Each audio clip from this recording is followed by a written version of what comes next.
वज़ीर तवानाई के फार्मूले पर आवाम को जल्द रिलीफ मिलेगा। निगरान वज़ीर दाखिला सरफराज बुगटी कहते हैं सरकारी अफसरान के लिए बिजली के फ्री यूनिट ख़त्म किए जा रहे हैं। 16 ग्रेड से ऊपर किसी भी अफसर को मुफ्त बिजली नहीं दी जाएगी।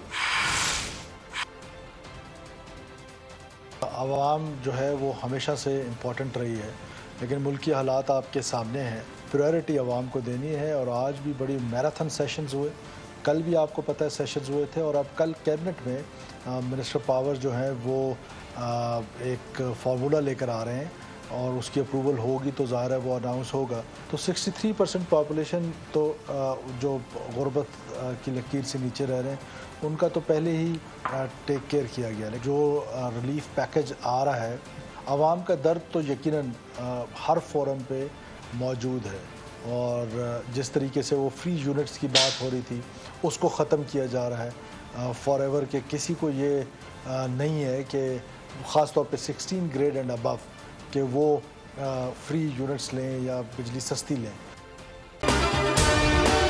अगर आपको ये वीडियो पसंद आई है तो हमारे चैनल को सब्सक्राइब कीजिए और बेल आइकन पर क्लिक कीजिए।